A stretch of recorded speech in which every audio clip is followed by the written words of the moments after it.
Well, okay. Welcome to J210, week 2, all right? You have 2 more weeks in this unit, and during that time, you have 3 discussions that are due, okay? And for each of those discussions, you need to be going out and taking some pictures. So in other words, these discussions are a little more difficult, a little more time-consuming, all right? So let me talk to you about the first discussion that you'll be taking some pictures for. I want you to take, it's called depth of field, due by the end of the unit, all right? And I want you to take 3 pictures that illustrate depth of field. And I also want you to post those pictures and then post some commentary about those pictures and what depth of field meant to you in this photograph, okay? So in order to understand this, obviously you need to be looking at the lectures in the lecture folder, particularly the ones about depth of field, okay? So very briefly put, depth of field looks like this, okay? Imagine that you're on a baseball diamond and you're standing at home plate.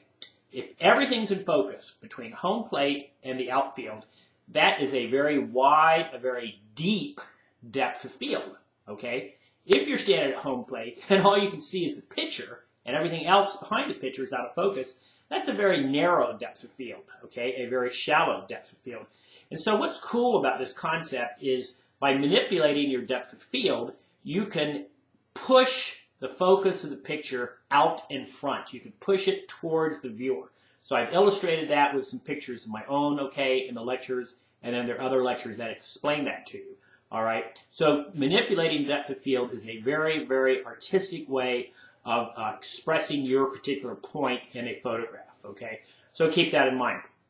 Lighting is another concept. That light is different at different times of day. Indoor light is different than outdoor light. Light that is created by a flash on your camera is much, much different than what's called available or natural light, okay? So there's all kinds of lighting. So please make sure you look at my lighting lectures, all right, before you attempt this particular assignment, the lighting assignment, all right? And then last but not least is a composition assignment.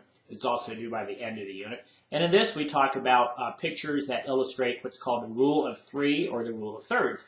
And once again, you want to be looking at the lectures, all right, that kind of explain these. But very, very briefly, just think about threes. Don't ever have more than 3 major objects in your picture, and don't have a lot of other clutter in your picture, okay?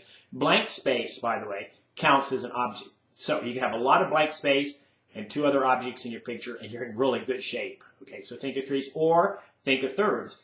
Don't center your photograph, okay? Have it be off balance. Don't have it be in quarters or halves. Have it be off balance. So for example, a horizon, don't put a horizon in the middle of the photograph. Put it either at the top or at the bottom, okay? And what that does is that creates some dynamic tension in the picture. Same way with locating the person in your picture. Don't center them in the photograph.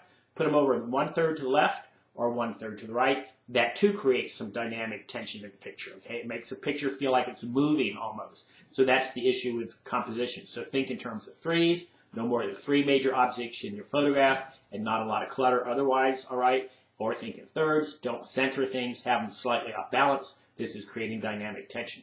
Okay, so as usual, you need to get a hold of me, but to succeed in this unit and to have really good discussion posts, you need to be looking at the lectures, okay?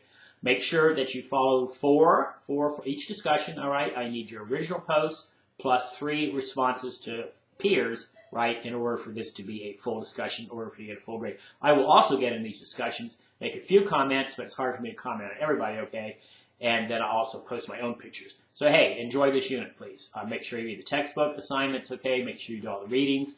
Make sure you look at the lectures, and I think you'll get a lot out of it. It's one of my favorite units. I did not write the text for this, but I certainly enjoy taking these kinds of pictures. Pictures that illustrate depth of field, that manipulate it very, very carefully, right?